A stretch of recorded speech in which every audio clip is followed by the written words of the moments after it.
आज इस ऐतिहासिक रामलीला मैदान पर हो रही लोकतंत्र बचाओ रैली में पधारे आप सभी साथियों का मैं दिल से स्वागत करता हूं। और ये मंच है यूनिटी इन डाइवर्सिटी, हमारे एकता में, हमारे विविधता में एकता है। ये दर्शाने के लिए आज ये जो मीटिंग यहाँ पर बुलाई है, और इसके लिए मैं हमारे सभी साथियों का धन्यवाद करता हूँ। और खासकर ये जो मीटिंग है, इसका एक ही उद्देश्य है कि विपक्ष इकट्ठा होना चाहिए। इसलिए इस सभा में उपस्थित हमारे नेता श्रीमती सोनिया गांधी जी, श्री राहुल गांधी जी, शरद पवार जी, भगवंत मान जी, चंपई सोरेन जी, अखिलेश यादव जी, तेजस्वी यादव जी, सीताराम येचुरी जी, फारूक अब्दुल्ला जी, डॉक्टर राजा जी, दीपंकर भट्टाचार्य जी, महबूबा मुफ्ती जी, डेरिक ओबराय जी, कल्पना सुरेन जी, तिरुचि शिवाजी, सुनीता केजरीवाल जी, देवराज जी, तिरुतोल जी और कोरम अनीस उमर जी, इतने पार्टी के नेतागण इस मंच पे बैठे हैं। और ये किस लिए बैठे हैं? कि इस देश को बचाने के लिए, इस देश में एकता रखने के लिए, इस देश के डेमोक्रेसी को बचाने के लिए और इस देश के संविधान को बचाने के लिए ये लोग सारे इकट्ठे हो गए। मोदी तो डेमोक्रेसी नहीं चाहते, वो हमेशा तानाशाही के विचारधारा वाले हैं। मुझे परसों वो मिले थे, कल मिले थे राष्ट्रपति भवन पे। वहां पर शाह थे, नड्डा थे और मोदी जी भी थे और दूसरे नेता लोग भी थे। तो मुझे नड्डा जी ने पूछा कि आपका चुनाव प्रचार कब से हो रहा है और आपका लिस्ट कब फाइनल हो रहा है? तो मैंने यही कहा, हमारा लिस्ट तो फाइनल हो रहा है, लेकिन हम जो चुनाव करना चाहते हैं वो निष्पक्ष चुनाव नहीं हो रहा। और मेरे खाते में, मेरे पार्टी के खाते में जो पैसे थे वो पहले ही चोरी हो गए हैं। और खास करके मुझ पे जो पेनल्टी लगाई है वो 3,567 करोड़ का, 3,567 करोड़ की पेनल्टी मुझ पे लगाई है। 14 लाख का हिसाब हमने नहीं दिया, इसीलिए उन्होंने 135 करोड़ का जुर्म लगाया। ऐसा इंटरेस्ट पे इंटरेस्ट करके आज 3,667 रुपए कर दिया, ताकि जैसा राहुल जी ने कहा हम प्रचार न कर सके, कहीं भी जा नहीं सके, कहीं जाना नहीं, किसी को मिलना नहीं, हमारे कार्यकर्ताओं को कोने कोने में भेजना नहीं। ये तरीका मोदी जी ने अपनाया है। और डेमोक्रेसी को एक एक करके हमारे संस्थाओं को वो खराब कर रहे हैं, उसका ऐसा गैर इस्तेमाल कर रहे हैं, चाहे वो ईडी हो, चाहे वो सीबीआई हो, चाहे वो सीवीसी हो, चाहे वो सीबीआई हो। इन संस्थाओं का दुरुपयोग करके एक एक नेता को डरा रहे हैं, यहां तक कि पार्टी के लोगों को भी डरा रहे हैं और ये कह रहे हैं अगर आप कांग्रेस के साथ वो गठबंधन में जाएंगे तो आपको क्या जेल चाहिए, क्या आपको गठबंधन चाहिए।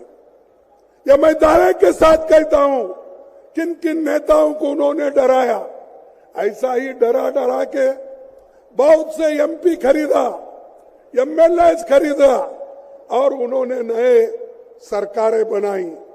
ये है मोदी की नीति और इस मोदी को जब तक आप नहीं हटाएंगे, मोदी के विचारधारा को जब तक आप नहीं हटाएंगे, इस देश में सुख और समृद्धि कभी नहीं आएगी। इसीलिए हमको लड़ना है डेमोक्रेसी बचाने के लिए, लोकतंत्र की रक्षा करने के लिए और संविधान को बचाने के लिए। संविधान है तो आपको रिजर्वेशन है, संविधान है तो आपको मूलभूत जो अधिकार है, फंडामेंटल राइट्स, वो मिलेंगे और संविधान नहीं है ये कुछ नहीं मिलेगा। आप याद कीजिए, मेरे माताओं से मैं निवेदन करता हूं, आप याद कीजिए अगर बीजेपी की सरकार इस देश में संविधान बनाती तो वो पहला काम करते महिलाओं को वोटिंग की पावर ही नहीं देते, क्योंकि उनके विचार वैसे हैं। लेकिन भारत एक ऐसा देश है, पंडित जवाहरलाल नेहरू जी और डॉक्टर बाबा साहब अम्बेडकर ने मिलके एडल्ट फ्रेंचाइज लाकर हर एक आदमी को वोटिंग का अधिकार दिया, चाहे वो स्त्री हो, चाहे वो पुरुष हो, चाहे वो नौकर हो, चाहे वो मालिक हो, चाहे कारखाने का बड़ा से बड़ा धनी हो, सबको अधिकार मिला। इससे पहले था क्या? आज बड़े बड़े बात करते हैं, इतनी टीका करते हम पे पूछो मत। अरे हमने तो देश को आजादी दिलाने के लिए लड़ा, खून बहाया, देश को एकता रखने के लिए श्रीमती इंदिरा गांधी जी अपनी जान दी, राहुल गांधी जी अपना जान दिए, उनके शरीर के टुकड़े टुकड़े हो गए और वैसा ही श्रीमती इंदिरा गांधी जी देश को एकता रखने के लिए 32 गोलियां अपने छाती पे लगा ली। कौन लीडर ऐसा बताओ? यही बीजेपी वाले, यही आरएसएस वाले जनसंघ के नाम पे थे। तब क्या करते थे? तब ये सरकारी नौकरी में जाने के लिए लोगों को कहते थे, ये कहते थे क्विट इंडिया आंदोलन में भाग मत लो, गांधी जी की आइडिया अच्छी नहीं है, ये कहते थे। ये नौकरियों में रहते थे, ये व्यापार करते थे और देश के लिए कभी नहीं लड़े। मैं उसीलिए कई बार बोलता हूं, इनके घर का एक श्वान भी भोगता नहीं था, ऐसी लेकिन हमारे लोग सूली पे चढ़े, हमारे लोग लड़े। तो इसीलिए कांग्रेस पार्टी संविधान बचाने के तरफ हमारा ध्यान है और इसीलिए हमको ये जरूर होगा कि हम सबका विकास चाहते हैं। चंद अमीर मित्रों का विकास मोदी चाहते हैं। आप डेमोक्रेसी चाहते हैं या तानाशाही, आपको तय करना होता। आप डेमोक्रेसी चाहते हैं ना? अरे लोकतंत्र चाहते हैं या नहीं? जो लोकतंत्र चाहते हैं वो हाथ उठाइए दोनों, और जो तानाशाही का समर्थन करते हैं उनको इस देश से निकाल के फेंकना पड़ेगा। ये लोग आज ये तो देखिए, ये बीजेपी खास करके ये एक पॉइजन के जैसा है, आरएसएस ये पॉइजन के जैसा है।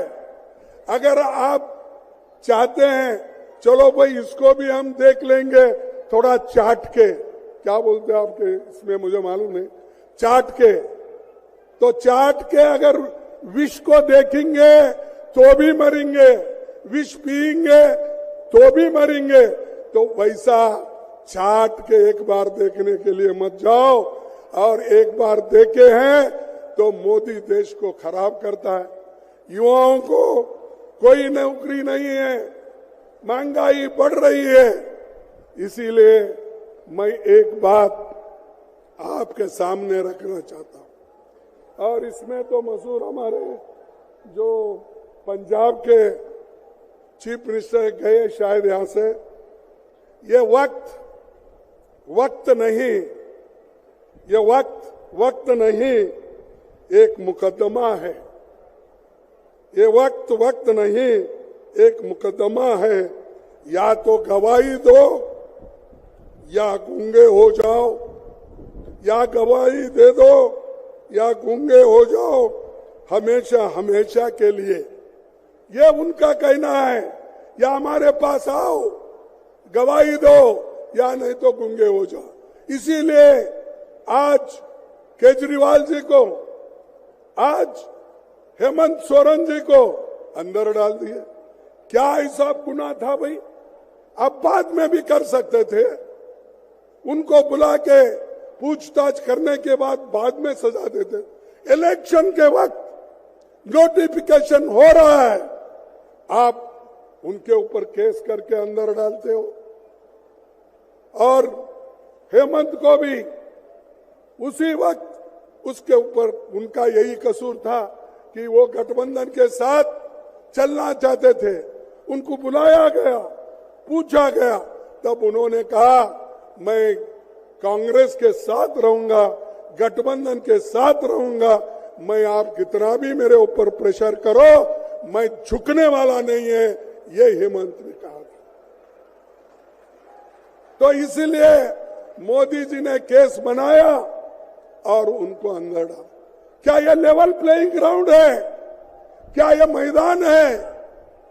जैसा मैं राहुल जी का क्रिकेट का जिक्र किए थे, साहब क्रिकेट तो सब लोग ठीक ठाक मैदान बनाते हैं और पिच भी अच्छा करते हैं, तब लोग खेल पाते हैं। यहां तो मोदी सब तरफ खड्डा खोद के हमको क्रिकेट खेलो बोल रहा है, लेवल प्लेइंग ग्राउंड ही नहीं है। तो ऐसे व्यक्ति को इस बार हराना चाहिए। जब तक इनको हराएंगे नहीं, तब तक शांति से नहीं बैठना चाहिए। और ये इसलिए जरूरी है, किसी एक व्यक्ति के लिए नहीं है, या सिर्फ आज एक केजरीवाल जी के लिए नहीं है, या हेमंत के लिए नहीं है। ये 140 करोड़ जनता की रक्षा के लिए हम कर रहे हैं। और ये जरूरी है, गरीब को, किसान को, मजदूर को, छोटे मोटे व्यापारियों को, इनकी रक्षा करने के लिए हम ये कर रहे हैं। इसीलिए हम चाहते हैं कि डेमोक्रेसी को बचाओ। ये 224 की चुनाव होगी युवाओं के रोजगार के लिए, ये चुनाव होगी बढ़ती महंगाई के मुद्दे पर, ये चुनाव होगी किसानों के एमएसपी गारंटी पर, ये चुनाव होगी लोगों की हिस्सेदारी। जो राहुल जी ने बीड़ा उठाया है कि जाति जनगणना होना चाहिए और जिसकी जनसंख्या है उसको न्याय मिलना चाहिए, जिसकी जनसंख्या भारी है उसको न्याय मिलना चाहिए। इसीलिए वो जो आवाज उठाए, इसकी भी लड़ाई है। और भाजपा के भ्रष्टाचार के खिलाफ ये लड़ाई है।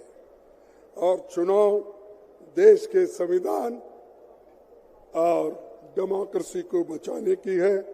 इसीलिए मैं आपसे विनती करता हूं कि आप सभी एक हो जाओ, मिलकर चलेंगे।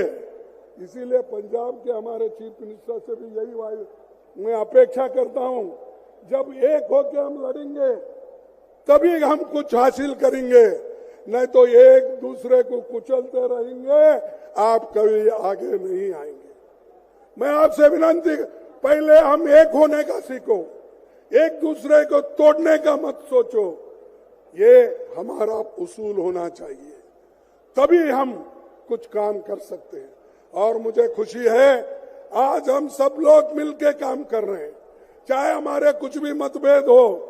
हम येचुरी साहब, डी राजा केरल में लड़ते हैं, लेकिन यहाँ इस बड़े कॉज के लिए, इसके लिए हम एक होकर एक मंच पे हम आते हैं। उसी ढंग से हम आप आदमी से हम यहां पर लड़ते हैं, पंजाब में लड़ते हैं, तो देश के एकता के लिए, अखंडता के लिए एक मंच पे है। तो ये जो बना, ये इंडिया गठबंधन जो बना, देश के रक्षा के लिए, लोगों के रक्षा के लिए और आपके हिफाजत के लिए बना, या किसी व्यक्ति के बारे में नहीं। अगर वो व्यक्ति, संविधान बचा, हर व्यक्ति बचेगा, और जो अच्छा काम करता है वो जरूर बचेगा। तो इसीलिए भाइयों, मैं ज्यादा कुछ बातें नहीं कहते हुए इतना ही कहूंगा, हम लड़ेंगे और बीजेपी को ये बताएंगे, भाई तुम्हारा ज्यादा हुआ, बस करो। लोग अंडर करंट है, आप ये मत सोचो 400 पार की जो बात करते हैं, ये 400 होने वाला नहीं है। चुप लोगों को डराना धमकाने की बात करते हैं। अरे हमारे पास वो हिम्मत है, हमने कई लड़ाई लड़ी है, कांग्रेस ने कई लड़ाई लड़ी है। बीजेपी के लोग तो एक बार 2 सीट आए थे, उनके 2 ही सीट, आपको मालूम होगा, दिल्ली वाले आप बेहतर जानते हैं। तो ये 2 सीट लिए सो लोग बार बार दूसरों को गालियां देते हैं। तो इसीलिए आपसे मैं यही कहूंगा कि आखिरी में एक बात कह के मैं अपने बात को खत्म करूंगा, तो वो ये है कि इंडिया गठबंधन के लिए जो मुश्किलातें हैं, उन मुश्किलातों को हम सब मिलके दूर करेंगे। और मोदी का क्या है, कोर्ट भी उसके पास है, पुलिस भी उसके पास है, सभी कुछ उसके पास है। और इसीलिए मैं, एक शायर ने लिखा है, अपील भी तुम हो, दलील भी तुम, अपील भी तुम, दलील भी तुम, गवाह भी तुम, वकील भी तुम, गवाह भी तुम, वकील भी तुम, जिसे भी चाहो हराम कह दो, जिसे भी चाहो हराम कह दो, जिसे भी चाहो हलाल कर दो, जिसे भी चाहो हलाल कर दो। सब उनका, वकील उनका, कोर्ट उनका, पुलिस उनकी, सब कुछ उनकी। तो ऐसे में डेमोक्रेसी को टिकाना आप में जो जोश आना चाहिए, और जोश के साथ हम लड़ते रहेंगे। मैं करूंगा, मैं कहूंगा जय हिंद, जय हिंद। क्या यारो उधर के पीछे के लोग बोल रहे हैं, आपको नहीं होना जय हिंद?